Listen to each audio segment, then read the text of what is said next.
Hey guys, when I've done the spring simulation, I forgot to actually make a comparison, so actually this is a lot more, a lot better. Let's just say that, okay?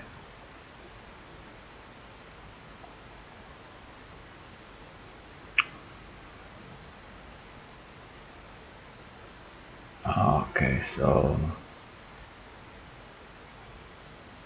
yeah, this is it, right? As you can see the movement when we're using springs, it's a lot more fluid.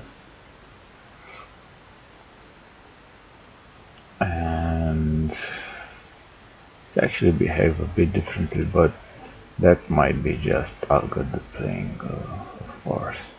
I have to test it, some other stuff as well.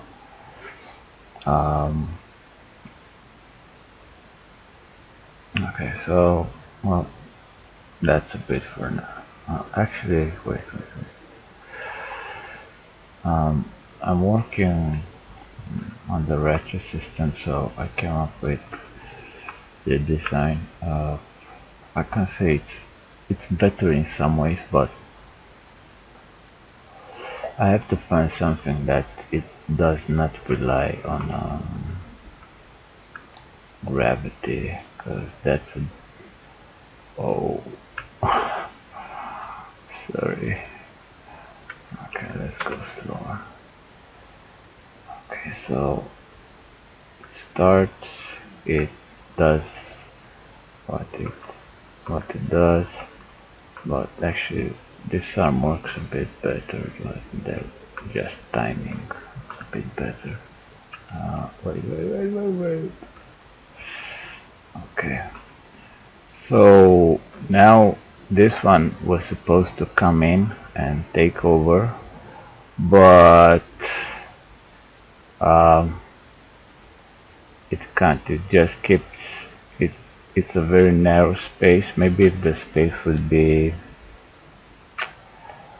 a bit bigger, it would have more room to actually infiltrate there somewhere at one point or another.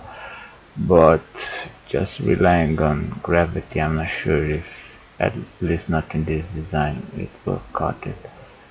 I have to come up with something else.